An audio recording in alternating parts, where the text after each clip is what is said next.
J'ai abattu mon gendre d'une balle en plein front. Le sang giclant sur le tapis persan de leur salon haussmannien. Comme une tache d'encre sur une page blanche de la Comédie Française. Ma fille, Élise, a hurlé.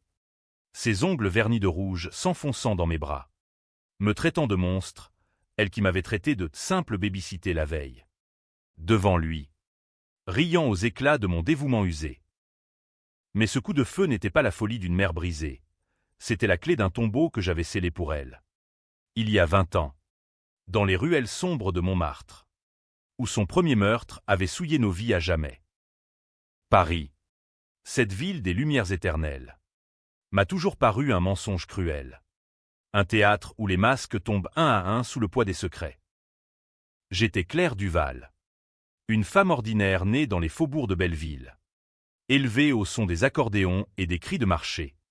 Avec l'odeur de pain frais et de vinaigre qui imprègne les murs lézardés de nos immeubles haussmanniens. Ma vie, avant Élise, n'était qu'une toile grise, un mariage banal avec un ouvrier des chantiers navals de Saint-Nazaire. Une grossesse solitaire. Et des nuits passées à coudre des ourlets pour des bourgeois qui ne me regardaient même pas. Mais Élise. Ah. Élise était mon soleil noir. Ma fille unique. Née un soir d'orage en 1985. Quand la foudre avait fendu le ciel au-dessus de la Seine comme un présage. Dès son plus jeune âge. Elle avait cette lueur dans les yeux. Un mélange de feu et de glace qui me terrifiait et m'enivrait. À 5 ans. Elle disséquait les pigeons morts trouvés dans le parc des Buttes-Chaumont. Ses petites mains tachées de sang. Me demandant pourquoi la vie s'éteignait si vite. Maman. Dis-moi. C'est quoi? La mort. Je lui répondais avec les fables de La Fontaine. Espérant que les animaux parlants adouciraient la réalité. Mais Élise n'était pas faite pour les contes. Elle était taillée dans le granit des catacombes. Impitoyable et belle. À l'adolescence. Elle excellait au lycée Henri IV. Dévorant Sartre et Camus comme d'autres mages du pain. Mais ses notes n'étaient que le vernis d'une rage intérieure. Elle haïssait son père, mon mari. Mort d'un accident de travail quand elle avait 12 ans. Un échafaudage effondré sur les docks. Il était faible. Maman. Comme toi. Ces mots. Lancés comme des poignards lors d'une dispute pour un simple retard au dîner. M'avaient marqué au fer rouge. Pourtant. Je l'aimais d'une façon viscérale. Animale. Prête à tout pour la protéger. C'est ainsi que tout a commencé. Cette nuit d'octobre 2003. Quand Élise avait 18 ans et que Paris bruissait des échos de la canicule précédente. Elle sortait avec un garçon. Un fils de bonne famille du 16e arrondissement. Alexandre de Beaumont. Un blondinet aux airs de prince de conte de fées. Étudiant en droit à la Sorbonne. Ils se rencontraient en secret dans les cafés enfumés de Saint-Germain-des-Prés. Où les intellectuels disséquaient le monde autour d'un pastis. Mais Alexandre était un porc. Un de ces mâles gâtés par l'héritage qui collectionnent les conquêtes comme des timbres-poste. Élise, naïve et affamée d'amour, lui avait tout donné, son corps, son âme, ses rêves de grandeur. Un soir, elle rentra chez moi, dans notre petit appartement du Marais, les lèvres tuméfiées et les yeux gonflés. Il m'a frappé. Maman. Parce que je lui ai dit non. Ces mots étaient un murmure. Mais ils portaient le poids d'une cathédrale. Je la serrai contre moi, sentant son cœur battre comme un tambour de guerre.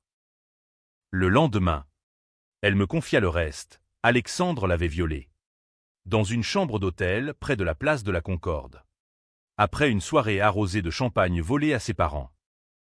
Je l'ai tué, dit-elle simplement, en me tendant une photo froissée de son visage méconnaissable. Non, pas tué, mais elle l'avait poignardé. Dans un accès de fureur. Avec un éclat de verre brisé ramassé sur le sol de la chambre. Il gisait là, saignant sur les draps de soie. Et elle s'était enfuie, laissant la porte ouverte aux sirènes qui hurlaient déjà au loin. J'aurais dû appeler la police. J'aurais dû la livrer à la justice. Cette gamine aux mains souillées qui sentait encore le musc et la peur. Mais non. Au lieu de cela, je fis ce qu'une mère française fait dans les tragédies de Racine. Je pris le fardeau sur mes épaules. Toute la nuit, je planifiais. J'effaçais les traces d'Élise, ses empreintes sur le verre, son rouge à lèvres sur le col de sa chemise. Puis, à l'aube, je me rendis sur les lieux, composant le numéro d'urgence d'une cabine téléphonique près du Pont-Neuf. « C'est moi », dis-je d'une voix brisée quand les flics arrivèrent. J'ai surpris mon amant avec une autre. J'ai perdu la tête. Alexandre devint mon crime. Un adultère passionnel qui avait tourné au drame. Les journaux en firent leur chou gras. Meurtre au cœur de Paris, une femme de ménage tue son amant bourgeois. J'avalai la sentence, 10 ans de prison à Fleury-Mérogis. Ces enfers de béton où les rats dansent la java avec les âmes damnées. Élise. Elle. Partit étudier à l'étranger. Boursière pour Oxford grâce à une recommandation falsifiée que j'avais signée de mon sang invisible. « Je te dois tout. Maman, » murmura-t-elle lors de sa dernière visite. Avant les barreaux. Mais ses yeux brillaient d'un éclat froid. Comme si elle calculait déjà comment effacer cette dette. Les années passèrent en cellule. Rythmées par les cloches de la cathédrale lointaine et les rumeurs de couloir, viol collectif, suicide discret, alliance forgée dans l'ombre. Je tins bon, brodant des mouchoirs pour les autres détenus, lisant Voltaire à la lueur d'une ampoule jaunâtre. À ma sortie, en 2013, Élise était devenue une avocate brillante, spécialisée en droit pénal, travaillant pour un cabinet chic des Champs-Élysées. Elle avait épousé un certain Laurent Moreau, un banquier aux tempes grisonnantes et au sourire de requin, fils d'un député UMP. Il vivait dans un appartement luxueux du 7e, avec vue sur la tour Eiffel. Et Élise m'appelait de temps en temps, pour que je garde leur fils. Un bambin nommé Théo, âgé de 3 ans. C'était ma place désormais, la grand-mère baby-sittée, reléguée aux tâches ingrates. « Maman, tu es si douée avec les enfants », disait-elle d'une voix mielleuse au téléphone. Mais je sentais le mépris sous-jacent, comme un poison lent. Laurent, lui, me tolérait à peine, me tendant un billet de 20 € en fin de soirée avec un clin d'œil paternaliste, pour tes petites dépenses. Claire. Je hochai la tête, ravalant ma bile, me rappelant les nuits où j'avais pleuré pour elle. Pour nous. Mais la graine de la vengeance germait déjà en moi, nourrie par les ombres de la prison, par les livres de Zola que j'avais lus là-bas. Ces récits de vendetta familiale où le sang appelle le sang. Un soir d'automne 2025, alors que les feuilles rougissaient sous les réverbères du boulevard Saint-Germain, tout bascula. Élise et Laurent organisaient un dîner pour des collègues à lui, des requins de la finance en costume sur mesure, sirotant du Bordeaux millésimé. J'étais là pour Théo, installé dans la cuisine avec un bol de soupe tiède, écoutant les rires étouffés du salon. « Regardez, c'est ma mère », lança Élise d'une voix trop aiguë, me présentant comme on exhibe un trophée usé. Elle est ma simple baby-sittée. Sans elle, je ne pourrais pas briller comme ça. Les invités pouffèrent. Laurent gloussa en posant une main possessive sur sa taille. Oui, Claire est irremplaçable pour les couches sales. Je sentis le monde se fissurer, comme un vitrail de Notre-Dame sous la tempête. Simple baby-sittée. Après tout ce que j'avais sacrifié. Le sang d'Alexandre pulsait encore dans mes veines. Un fantôme qui hurlait pour justice. Ce soir-là, après leur départ, je rentrais chez moi en métro. Le Line bondé de touristes éméchés. Dans mon studio exigu de Belleville. Je sortis la boîte en fer-blanc cachée sous le lit, des coupures de presse jaunies sur mon procès, une mèche de cheveux d'Élise enfant, et le revolver, un vieux manurin acheté illégalement un ex-dollar lors d'une permission. Mes mains tremblaient. Mais pas de peur, de résolution. La revanche n'est pas un caprice. C'est une symphonie. Comme chez Wagner. Mais en français, lente. Inexorable. Avec des crescendos de haine. J'appelai Élise le lendemain. Viens me voir. Ma fille. Il y a quelque chose que tu dois savoir sur Laurent. Sa voix trahit une hésitation. Un frisson de l'instinct. Quoi? Maman, tu es sûre que ce n'est pas une de tes lubies de vieille? Je ris. Un rire sec comme les feuilles mortes du Luxembourg. Viens seul. Et apporte du vin. Du bon. Pour une fois. Elle arriva 2 jours plus tard. Un soir pluvieux où la Seine gonflait comme une veine enragée. Son tailleur Chanel goûtait sur le paillasson. Et elle ôta ses escarpins loup-boutin avec un soupir théâtral. Alors. Ce secret? J'ai une audience demain. Maman. Fais vite. Je lui tendis un verre de Côtes-du-Rhône. Observant ses lèvres pulpeuses se poser sur le bord. Rappelle-toi Alexandre, dis-je doucement. Comme on lance un sort. Son verre trembla. Quoi? Ce minable? Oublie-le. Mais ses yeux s'écarquillèrent. Le passé remontant comme une bulle de méthane. Je lui racontai tout. Mot pour mot, comment j'avais effacé ses traces. Comment j'avais pleuré en avouant un crime qui n'était pas le mien. Comment les barreaux m'avaient volé 10 ans de ma vie. Tu m'as sauvé, murmura-t-elle. Mais sa voix sonnait faux. Comme un acteur de boulevard qui rate sa réplique. Puis vint le twist que je lui réservais. Laurent. Ton mari chéri. Élise. Il n'est pas si pur. J'ouvris un dossier sur la table bancale. Des photocopies de relevés bancaires. Des mets interceptés. Laurent finançait un réseau de trafic d'armes. Des AK, 47 acheminés de l'Est vers les banlieues en feu de Seine-Saint-Denis. Pire, il avait couché avec sa secrétaire. Une gamine de 20 ans. Et l'avait fait avorter en douce. Menaçant de la ruiner si elle parlait. Élise blêmit. Ses ongles s'enfonçant dans le bois. C'est impossible. Il m'aime. Je ris à nouveau. L'amour. Ma fille. C'est un mensonge bourgeois. Comme quand tu m'as appelé baby-cité. La nuit s'étira. Nos voix montant en un duo de cris et de larmes. Jusqu'à ce qu'elle parte. Jurant de divorcer. De tout recommencer. Mais Élise n'était pas de celle qui plie. 3 jours plus tard. Elle revint avec Laurent. Un sourire figé sur les lèvres. Théo dans les bras comme un bouclier innocent. Maman. On a parlé.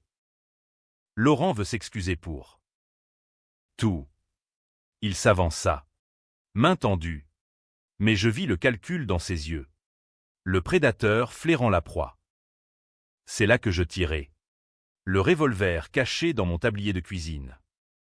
La détonation résonna comme un glas dans l'appartement. Le sang éclaboussant le mur blanc. Élise hurla. Tombant à genoux. Maman. Pourquoi? Parce que tu m'as trahi. Pensais-je. Parce que la vérité n'est pas un cadeau, c'est une lame. Les sirènes hurlèrent bientôt dans les rues étroites de Belleville. Un chœur infernal qui noyait les klaxons des taxis et les murmures des passants sous leurs parapluies. Je restai là. Immobile. Le revolver encore chaud dans ma paume ridée. Fixant le corps de Laurent affalé contre le buffet. Ses yeux vitreux rivés au plafond craquelé. Élise rampait vers lui. Ses doigts tâtonnant son cou en quête d'un pouls fantôme. Ses sanglots se muant en un hurlement primal qui traversa les murs minces.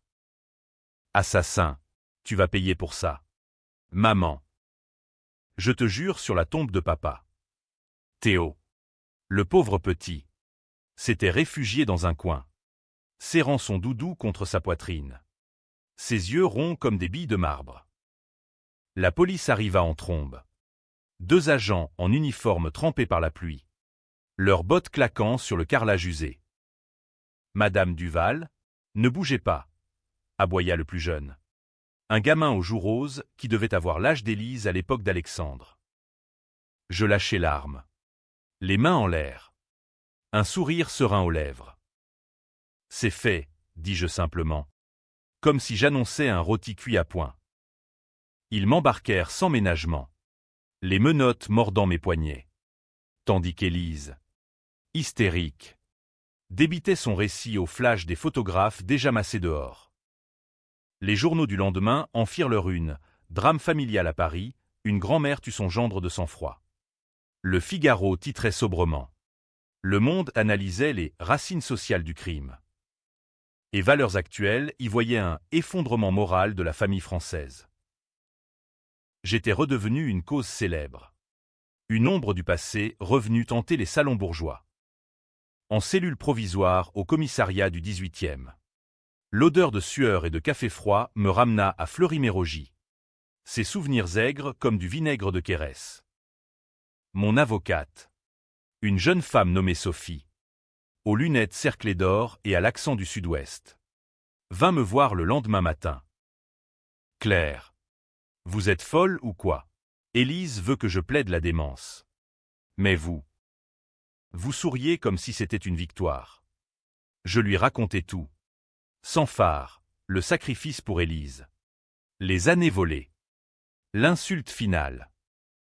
Sophie fronça les sourcils, griffonnant sur son bloc-notes. C'est de la légitime défense morale. Peut-être. Mais un meurtre reste un meurtre. Et Élise, elle nie tout en bloc. Dit que vous êtes paranoïaque. Que l'histoire d'Alexandre est un délire de prison. Bien sûr qu'elle niait. Élise avait toujours été une caméléon, changeant de peau au gré des vents. À Oxford, elle s'était fait passer pour une orpheline pour décrocher des bourses. À son retour, elle avait inventé une enfance idyllique pour plaire à Laurent. La vérité était son ennemie. Un miroir qu'elle brisait à coups de mensonges.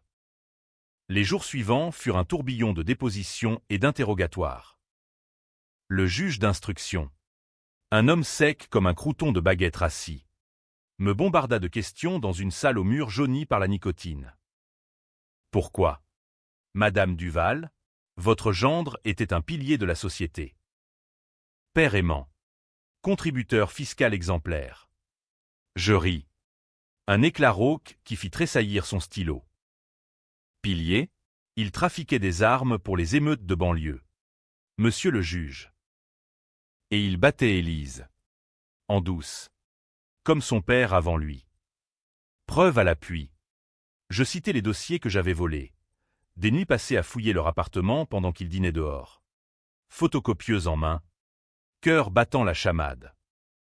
Le juge haussa un sourcil. Et votre fille, elle corrobore-t-elle? Silence.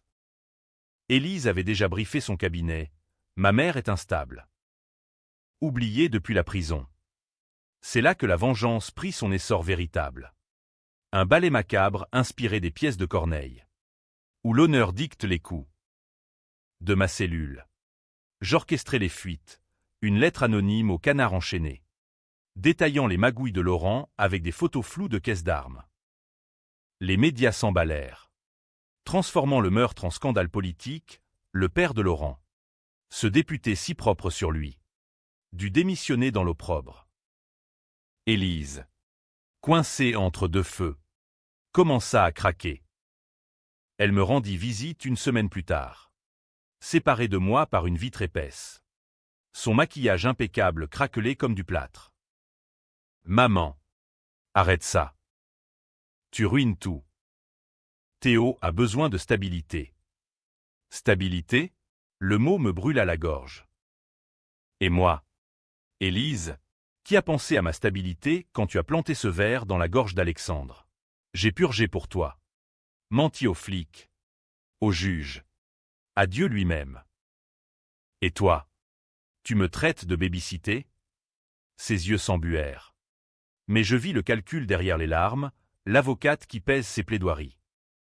C'était un accident. Maman. J'étais jeune. Terrifié.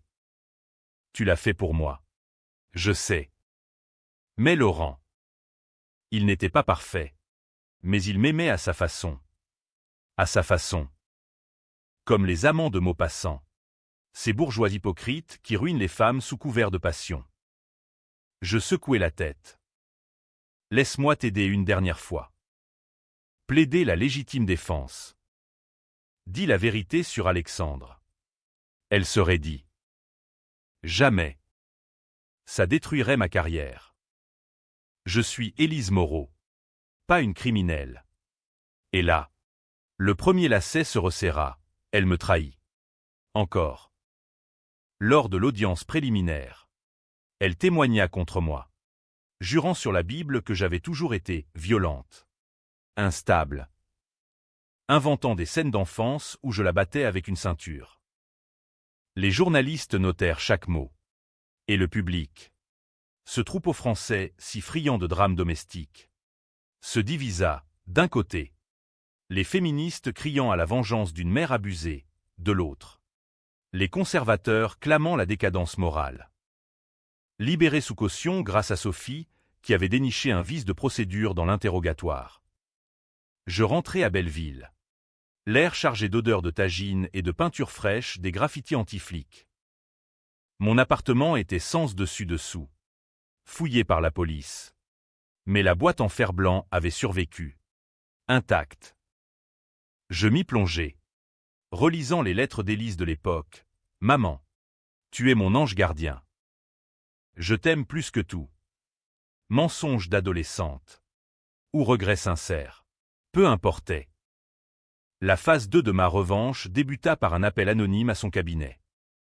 Élise Duval. Née sous le signe du meurtre. Demandez-lui pour Alexandre de Beaumont. La rumeur se propagea comme une traînée de poudre dans les couloirs feutrés. Collègues chuchotants. Clients hésitants. Élise riposta. Bien sûr, une plainte pour diffamation contre X. Des interviews larmoyantes sur France Inter où elle pleurait son enfance brisée par une mère toxique. Mais je n'en avais pas fini. Une nuit, je me glissai dans leur appartement du 7e, clé de secours toujours sous le paillasson. Ironie du sort. Théo dormait. Un ange aux boucles blondes. Et Élise ronflait légèrement sous l'effet de somnifères. Je déposai sur sa table de nuit une cassette VHS. Oui. Une relique des années 90. Enregistrée par un privé que j'avais payé de mes maigres économies. Image granuleuse, Élise. 18 ans. Fuyant l'hôtel. Le couteau ensanglanté à la main. Jeté dans une poubelle près du Louvre. Regarde ça. Ma fille, murmurai-je dans l'ombre. Avant de m'éclipser. Le lendemain, elle m'appela. Voix chevrotante. Maman. C'est toi? Comment as-tu? Je raccrochai, savourant son effroi. La presse, flairant le sang, creusa. Un article du Monde révéla les incohérences de mon procès d'il y a 20 ans. Posant la question, et si Claire Duval était innocente? Élise, acculée, commis sa première erreur fatale. Elle vint me confronter. Seule. Dans un café anonyme de la place des Vosges. Sous les arcades Renaissance. Rends-moi la cassette. Ou je te fais interner. Son ton était celui d'une avocate face à un témoin récalcitrant. Mais ses mains tremblaient autour de sa tasse de thé vert. Je souris, trempant mes lèvres dans un expresso amer. Pourquoi? Élise, peur que ton château de cartes s'effondre? Ton mari mort. Ta carrière en miettes. Ton fils élevé par des nounous payés au noir. Elle se pencha. Voix basse. Tu ne comprends pas. J'ai bâti tout ça pour nous. Pour te sortir de la misère. Mensonge. Tout était pour elle. Cette soif d'ascension sociale qui puait le renoncement aux racines. C'est là que je lâchai la deuxième bombe. Alexandre n'était pas ton premier. N'est-ce pas? Silence. Puis, d'une voix à peine audible, c'était papa. L'accident sur les docks. Je l'ai poussé. Il te battait. Maman. Je voulais te protéger. Le monde vacilla. Mon mari. Mort par la main de notre fille, la trahison s'enfonça comme un poignard supplémentaire. Plus profond que tous les autres. Et moi qui ai pleuré sa tombe. Élise. Tu es un monstre. Elle pleura alors. Vraiment. Des larmes salées qui coulèrent sur ses joues poudrées. Pardonne-moi. On peut tout effacer. Recommencer. Mais le pardon n'est pas français, c'est un luxe pour les saints. Moi, j'étais Phèdre, consumé par la haine. Les jours suivants furent un kaléidoscope de chaos. Paris se muant en un labyrinthe de trahison où chaque ombre cachait un poignard. Élise, démantelée par ma révélation, commença à boire, du champagne d'abord, pour noyer le stress, puis du whisky pur malt volé aux armoires de Laurent. Son cabinet l'a mis à pied temporairement, prétextant un besoin de repos. Mais les ragots circulaient, la veuve noire du barreau, impliquée dans 2 morts. Théo fut placé chez une tante éloignée en Normandie. Un manoir cossu près de Deauville où les vagues de la Manche chantaient des berceuses salées. Élise m'appelait nuit et jour. Sa voix passant du désespoir à la fureur. « Reviens. Maman. Aide-moi à plaider ton innocence. On dira que Laurent était un monstre. Que tu l'as tué pour me protéger. » Ironie suprême, elle voulait maintenant endosser le rôle que j'avais joué pour elle. Je refusai. Bien sûr. La vengeance n'est pas un aller simple, c'est un tango où l'on piétine les orteils de l'autre jusqu'à ce que le sang coule. Sophie, mon avocate, me conseilla la prudence. Claire. Le procureur rouvre le dossier à Alexandre. Si Élise craque, vous êtes sauve. Mais si elle vous accuse? Je hochai la tête, sachant que ma fille était un serpent à 1000 têtes, capable de mordre la main qui l'avait nourrie. Pour la pousser au bord du gouffre, j'envoyai des copies de la cassette à un journaliste d'investigation, un certain Marc Lefebvre, connu pour ses dossiers sur les élites corrompues.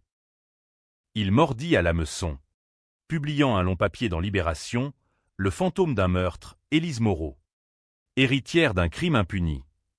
Les photos d'Élise en robe de mariée côtoyaient celles de l'hôtel ensanglanté. Et le public s'enflamma. Réseaux sociaux en ébullition, justice pour Claire versus meurtrière héréditaire. Élise riposta avec la férocité d'une lionne blessée. Elle engagea un détective privé, un ex-flic aux cicatrices de banlieue, pour fouiller mon passé. Il déterra des broutilles, une amende pour vol à l'étalage dans ma jeunesse, une dispute avec une voisine en prison. Mais surtout, il trouva des lettres, des missives que j'avais écrites à un amant imaginaire pendant mes années de tôle. Des fantasmes de liberté où je décrivais des vengeances sanglantes. Démente confirmée, titra-t-elle dans une interview accordée à BFM. Les yeux rougis, mais le ton martial. Ma mère a toujours été instable. Le meurtre de Laurent, un délire paranoïaque. Le coup porta, mes soutiens vacillèrent. Les féministes se divisèrent. Certaines me voyant comme une martyre. D'autres comme une hystérique post-ménopausique. Pourtant, au cœur de cette tempête, un moment de grâce perverse, Élise vint me voir en secret, escaladant le mur du jardin de mon immeuble pour éviter les paparazzis. Nous nous assîmes sur le balcon exigu, face aux lumières clignotantes de la tour Eiffel au loin. Un verre de pastis entre nous, l'anis étoilé masquant l'amertume. Maman, avoue-le, tu as tué papa aussi. N'est-ce pas, pour les assurances? Sa question fusa. Un missile dans l'obscurité. Je sursautai. Le liquide vers se renversant sur ma jupe. Non, Élise. C'était toi. Tu me l'as dit. Elle rit. Un son creux comme un écho dans les catacombes. Mensonge. J'étais une gamine. C'est toi qui l'as poussée, ivre de rage après une énième beuverie. J'ai juste couvert tes traces, comme tu l'as fait pour moi avec Alexandre. Le monde chavira à nouveau. Était-ce possible? Les souvenirs de cette nuit sur les docks étaient flous, mon mari titubant. Sa main levée pour me frapper. Puis le plongeon dans l'eau noire. Avais-je? Non.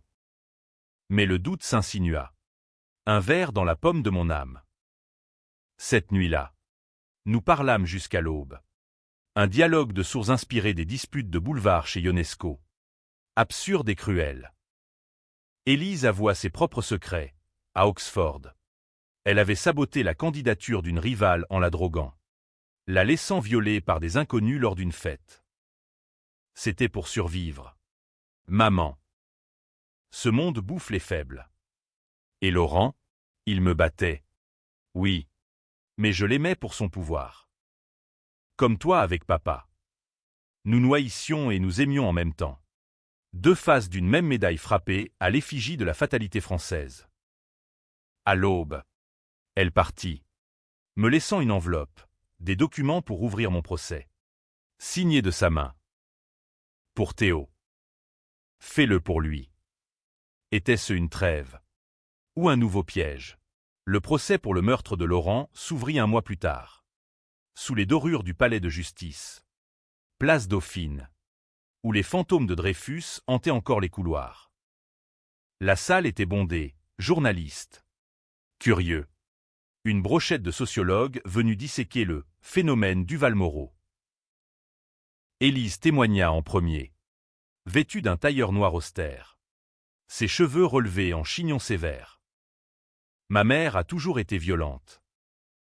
Elle haïssait Laurent pour sa réussite. Pour notre bonheur qu'elle n'avait pas. Les mensonges coulaient. Fluides comme la Loire en crue.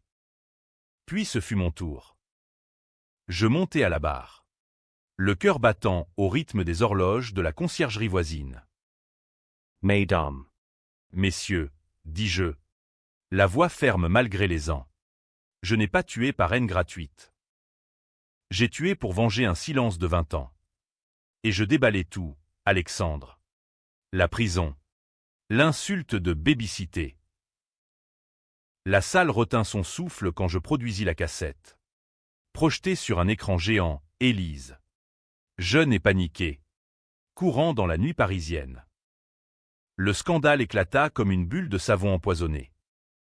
Élise sauta de son siège. Hurlant, faux, c'est un montage. Mais les experts confirmèrent, authentique. Le juge suspendit l'audience. Et dehors. La foule mugissait. Pancarte brandie, libéré Claire. Justice pour les mères. Élise fut arrêtée sur le champ. Soupçonnée de complicité dans le meurtre d'Alexandre. Et pire. Dans la mort de mon mari, les docs rouvraient leurs abysses. Moi. Libéré pour vice de procédure, l'arme n'avait pas été perquisitionnée correctement. Je rentrai à Belleville. Un goût de cendre en bouche. La victoire, amère comme un café sans sucre. Mais Élise n'abdiquait pas. De sa cellule à frêne. Elle ourdit son contre-coup, une lettre à la presse. Signée de son nom. Accusant moi d'avoir manipulé la cassette. D'être une sociopathe qui avait tué mon mari et Alexandre pour libérer notre famille de la pauvreté. Ma mère est le vrai monstre, écrivait-elle. Détaillant des souvenirs fabriqués, moi. Battant son père. Le poussant du quai. Les doutes revinrent. Plus vifs. Et le public. Versatile comme la mode parisienne. Bascula. Pétition pour mon internement fleurir en ligne. Sophie me prévint, elle vous tend un piège. Si vous mordez, vous tombez avec elle. Je décidai de frapper fort. À la façon des héros de Balzac, par l'intrigue sociale. J'organisai une conférence de presse dans un bistrot du quartier latin. Entouré de mes alliés de prison, d'ex-détenus devenus activistes. Des femmes burinées par la vie qui parlaient de solidarité sororale. Élise n'est pas ma victime, déclarai-je. Micro en main. Flash crépitant. Elle est ma jumelle maudite. Nous avons toutes les deux du sang sur les mains. Mais qui a porté le fardeau? Les mots résonnèrent. Et pour la première fois, je vis Élise craquer publiquement, une interview avortée sur CNews, où elle fondit en larmes, avouant des erreurs de jeunesse. Le chaos trao approchait, tendu comme un arc de violon dans une symphonie de malheur. Théo fut rendu à Élise sous caution, mais elle le confia à une famille d'accueil, craignant les médias. Moi, je visitais ma petite fille, non, mon petit-fils, en secret, dans un parc près de la Bastille, où les pigeons picoraient les croûtes de pain. Mamie Claire, murmura-t-il, ses menottes potelées serrant les miennes. Pour lui, je faillis plier. Mais la nuit venue, les fantômes revinrent, Alexandre gémissant, mon mari gargouillant dans l'eau, Laurent fixant le vide. Non. La fin devait être tranchante. L'hiver 2025 s'abattit sur Paris comme une malédiction biblique. La neige fondue transformant les boulevards en patinoires glissantes. Miroir de nos âmes piégées. Le dossier Alexandre fut rouvert officiellement. Un procureur zélé de Nanterre creusant les archives poussiéreuses du palais de justice. Élise. En liberté conditionnelle, mais assignée à résidence dans un appartement anonyme de Clichy. Passa ses jours à tisser des toiles d'araignée légales. Requête en nullité. Témoignage fabriqué de psychiatre, payé rubis sur l'ongle. Moi. Sous surveillance. Je vaquais à mes routines de veuve vengeresse. Marcher du matin à Bastille pour des fromages affinés et des herbes fraîches. Lecture de Proust à la Bibliothèque nationale. Où les pages jaunies murmuraient des secrets d'amour toxiques. Mais sous cette façade, la machine de la revanche ronronnait. Alimentée par des informatrices, une ancienne collègue d'Élise. Une secrétaire rancunière qui balançait des mails compromettants. Un soir de janvier, alors que le vent hurlait depuis la colline de Montmartre, Élise viola son assignation pour me confronter. Elle surgit chez moi sans frapper. Manteau dégoulinant. Yeux injectés de sang par l'insomnie. C'est fini.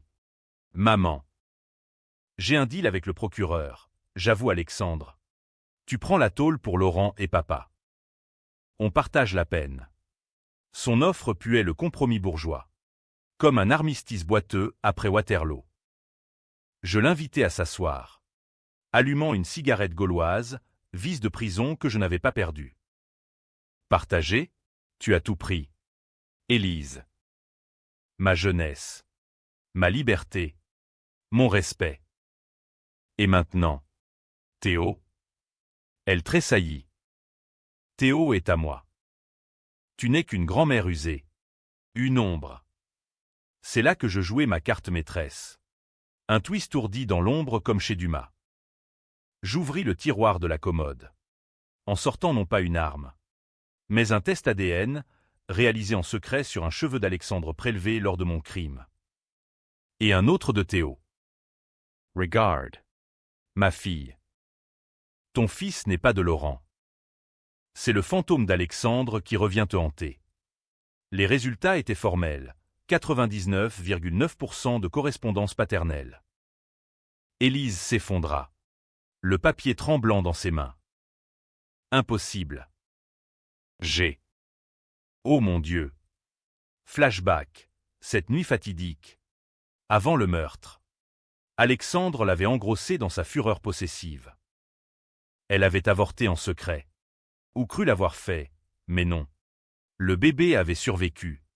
Confié à une clinique clandestine. Puis récupéré des années plus tard pour sauver son mariage avec Laurent.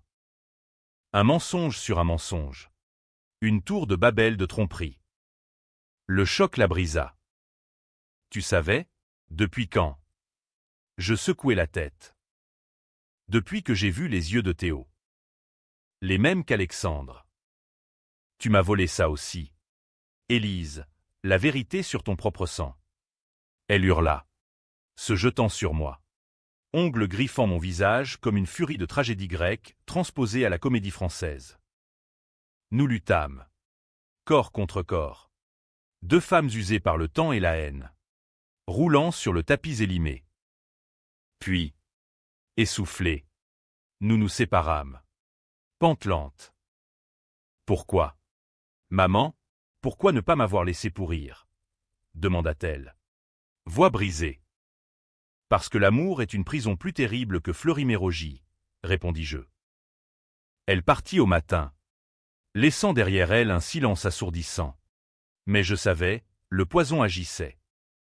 Les semaines suivantes virent l'empire d'Élise s'effondrer comme un château de sable sous la marée montante de la Seine. Le procureur, armé du test ADN, la convoqua, non seulement pour Alexandre, mais pour la mort de mon mari. Elle avoua finalement, dans un flot de larmes, l'avoir poussé ce soir-là. ivre de jalousie adolescente après une dispute où il me frappait. Je voulais te sauver. Maman. Comme tu m'as sauvé. Cercle vicieux. Les médias. Affamés. Dévorèrent l'affaire. Documentaire en préparation sur Arte. Podcast sur France Culture disséquant la dynastie des Duval.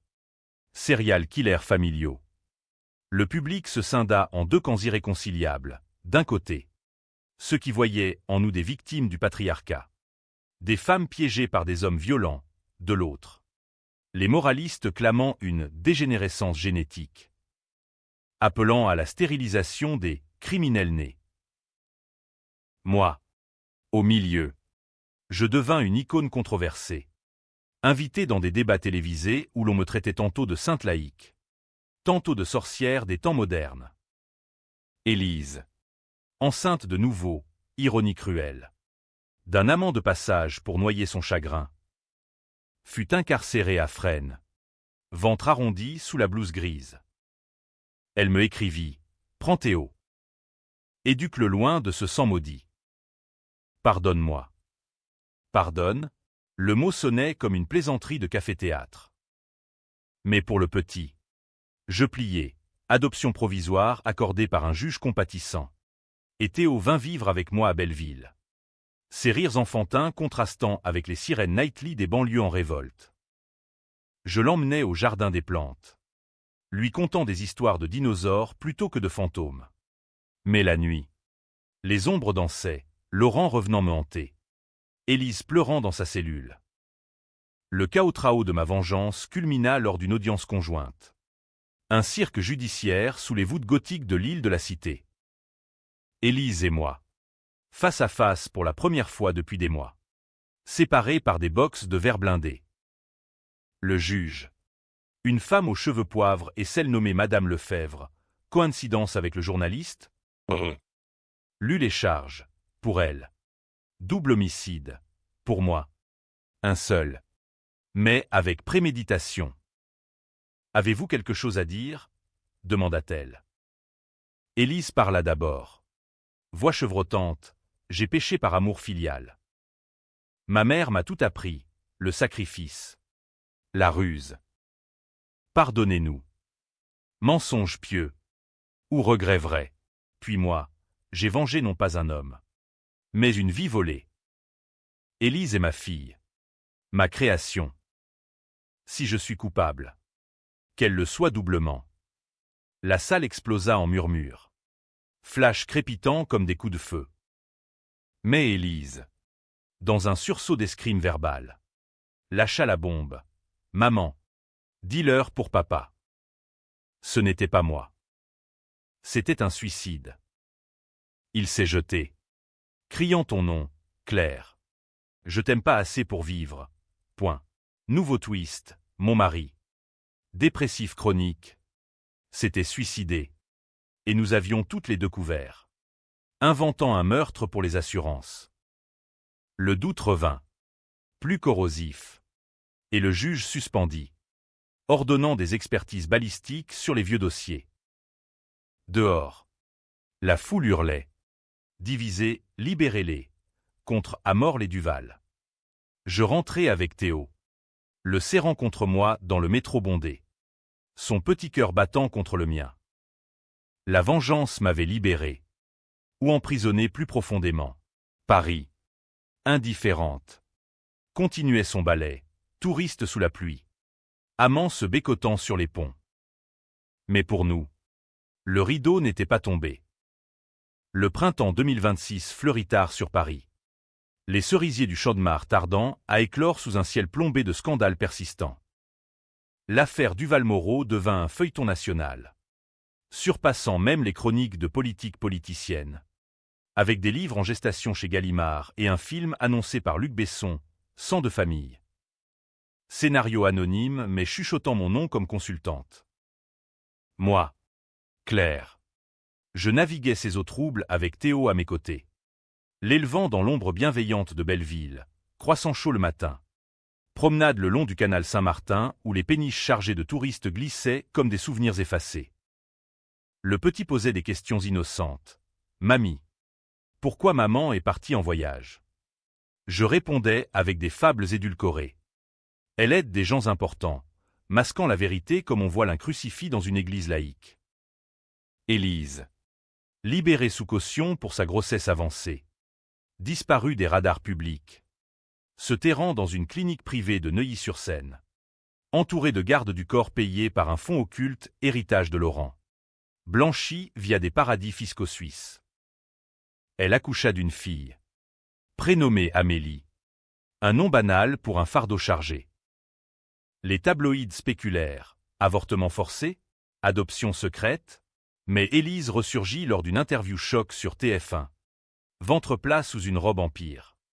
Yeux durs comme le marbre de l'Arc de Triomphe. J'ai menti pour protéger ma mère. Alexandre, un accident partagé.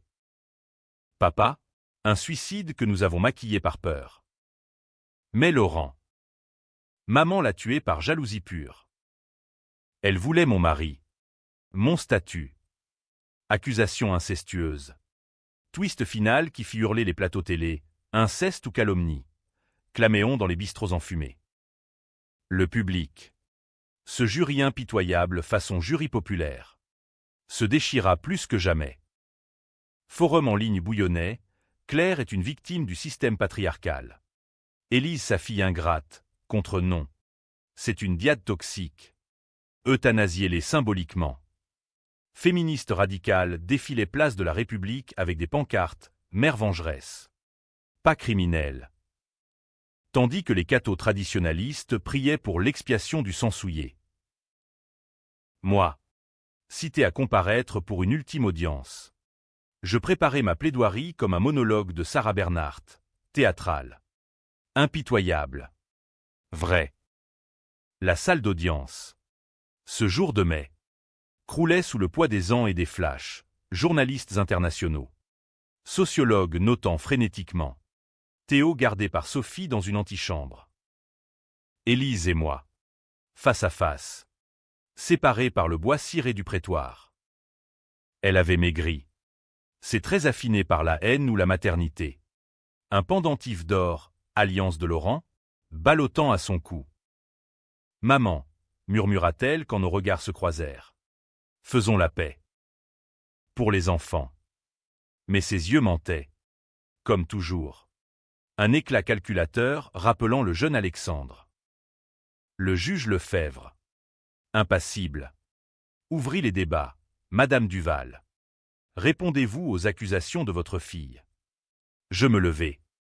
La voix claire malgré le tremblement intérieur. Accusations? Ce sont des chaînes qu'elle forge pour s'échapper. Élise m'a trahi dès le berceau, en tuant son père pour me sauver. En me laissant purger pour Alexandre. En me reléguant à baby-sitter pour masquer sa culpabilité. Laurent, je l'ai tué. Oui. Mais pour briser le cycle. Regardez les preuves, ces trafics, ces violences. Et ce test ADN, Théo est le fils d'un viol. Amélie d'un adultère.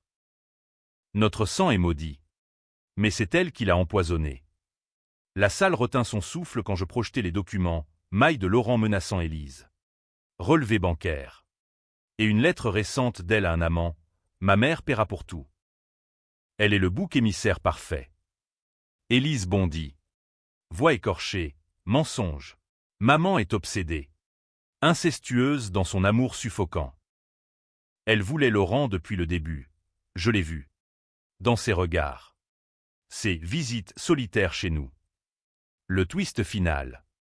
Celui qui causa le schisme, Élise produisit une photo floue. Volée d'une caméra de surveillance. Moi.